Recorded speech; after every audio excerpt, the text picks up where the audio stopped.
আমাদের শরীরে যে ব্লাডে যে কোলেস্টেরল আসে, প্রথমত বলে রাখি এই কোলেস্টেরলটা কিন্তু সেভাবে খাবার থেকে আসে না। এটা আমি ডক্টর সেন পরিষ্কারভাবে বলে দিচ্ছি, খাবার থেকে সামান্য পরিমাণ। নাম্বার 1 মিথ ভাঙলো।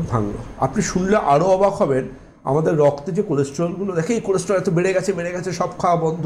আজকের টুডেজ রিসার্চ, আমি আজকের রিসার্চের উপর কথা বলছি, আজকের গবেষণা বলছে আমাদের শরীরের 75% কোলেস্টেরল, তার 75% তৈরি হয়, আমি বারবার করে বলি, আমাদের সেই অঙ্গ, যে অঙ্গের যত্নের কথা, যে অঙ্গ নিয়ে এত আলোচনা করি, দ্যাট ইজ লিভার থেকে।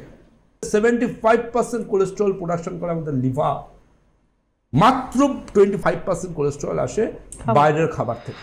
তাহলে এবার আপনারা তেল বাছাই করবেন না বাইরের খাওয়া দাওয়া বাছাই করবেন? আমরা তো এজ এ ডক্টর বলবো যে হ্যাঁ লো ক্যালোরি ডায়েট খান, আপনার শরীরের জন্য ভালো, ফ্যাট অয়েল রেস্ট্রিক্টেড ডায়েট করেন, আপনার শরীরের জন্য ভালো। কিন্তু একটা জায়গায় মিথ্যা ভাঙা দরকার, যে আমার কোলেস্টেরল হয়েছে মানে আমি একটা ডিমের কুসুম খেতে পারবো না, আমার কোলেস্টেরল হয়েছে মানে আমি একটা কোনো ফ্রাইড খাবার খেতে পারবো না, যদি আমার অন্যান্য সব ঠিক থাকে, ব্লাড সুগার বা অন্যান্য আদার্স সব কিছু।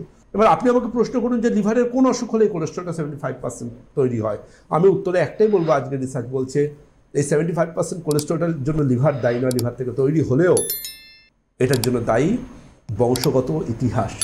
বাবা বা দাদুর কারোর যদি কোলেস্টেরলের সমস্যা থেকে থাকে, পরের প্রজন্মে খুব কম বয়স থেকে কোলেস্টেরল আসার জিন ক্যারি করে, জেনেটিক।